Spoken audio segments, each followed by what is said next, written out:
మానవత్వం చచ్చిపోయిందా? మనది అసలు నాగరిక సమాజమేనా? చట్టం అంటే ఈ కిరాతకులకు ఏమాత్రం భయం లేదా?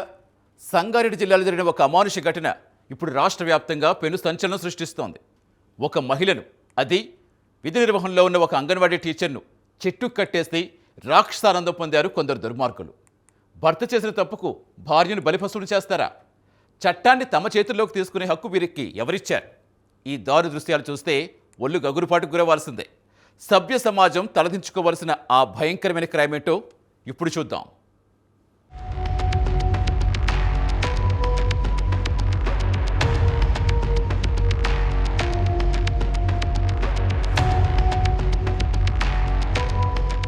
సంగారెడ్డి జిల్లా కంటి మండలం రాసోల్ గ్రామంలో సామాజిక విలువలన్నీ మంటగలిసిపోయాయి. అంగన్వాడీ టీచర్గా తన బాధ్యతలు నిర్వహిస్తున్న మహిళపై ఆ గ్రామానికి చెందిన కొందరు మృగాళ్లు విరుచుకుపడ్డారు.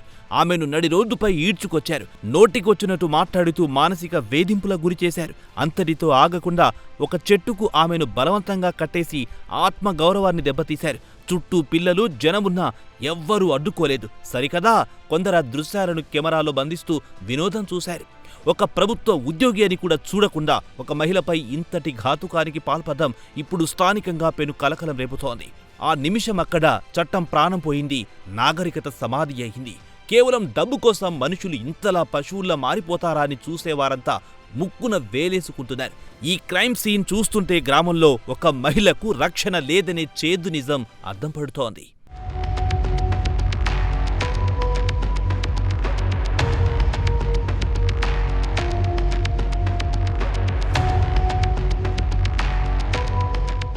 అసలు ఈ అమానుష ఘటనకు మోడాస్ ఆపరాంది ఏంటి అని ఆరా తీస్తే షాకింగ్ విషయాలు వెలుగులోకొచ్చాయి.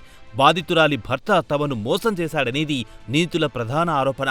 ఆర్థిక లావాదేవీల వల్ల ఏదో గొడవ జరిగింది. అయితే ఇక్కడ అసలు ట్విస్ట్ ఏంటంటే, తప్పు చేసిన భర్తపై కాకుండా సంబంధం లేని భార్యను టార్గెట్ చేయడం. భర్త కనిపించలేదనే కోపంతో భార్యను టార్గెట్ చేశారు. ఇది పక్కాగా ప్లాన్ చేసి చేసిన దాడిలా కనిపిస్తోంది. ఆమె విధుల్లో ఉన్న సమయాన్ని చూసి అటాక్ చేశారు. ఊరిలో అందరూ చూస్తుండగానే ఆమెను విచక్షణారహితంగా దూషిస్తూ వేధించారు. ఆమె ఏడుస్తున్నా, కాళ్లవేళ్లపడి బతిమాలుకుంటున్నా ఆ కిరాతకుల మనసు కరగలేదు. చట్టాన్ని గౌరవించకుండా ఇలాంటి ఆటవిక చర్యలకు పాల్పడడం వారి బరితెగింపుకు నిదర్శనం. పోలీసులన్నా, న్యాయస్థానాలన్నా ఏమాత్రం లెక్కలేదన్నట్టు నీతులు ప్రవర్తించారు.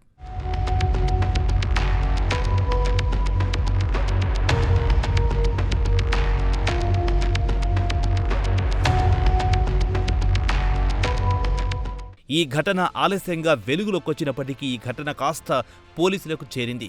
రంగంలో దిగి 5 నిందితులపై కేసులు నమోదు చేశారు. ఈ ఘటనపై ఇప్పుడు పౌర సమాజం భగ్గుమంటోంది. ముఖ్యంగా అంగన్వాడీ టీచర్పై జరిగిన ఈ భౌతిక దాడిని సిఐటియు నేతలు తీవ్రంగా ఖండించారు. నారాయణఖేడ్ పట్టణంలో భారీ ర్యాలీ నిర్వహించి తమ నిరసన గళాన్ని వినిపించారు. సబ్ కలెక్టర్ కార్యాలయం ముందు ధర్నా చేస్తూ నిందితులను కఠినంగా శిక్షించాలని డిమాండ్ చేశారు. క్షేత్రస్థాయిలో ప్రజలకు సేవ చేస్తున్న మహిళా ఉద్యోగులకు రక్షణ ఎక్కడా అని ప్రభుత్వాన్ని నిలదీస్తున్నారు. గ్రామీణ ప్రాంతాల్లో మహిళలపై జరుగుతున్న ఇలాంటి దాడులు సభ్య సమాజానికి గొడ్డలి పెట్టని ఆవేదన వ్యక్తం చేస్తున్నారు. పోలీసులు సీరియస్ యాక్షన్ తీసుకోకపోతే రాష్ట్ర వ్యాప్తంగా ఉద్యమం చేస్తామని హెచ్చరిస్తున్నారు. ఈ అమానుషం మరిన్ని ప్రశ్నలను లేవనెత్తుతోంది.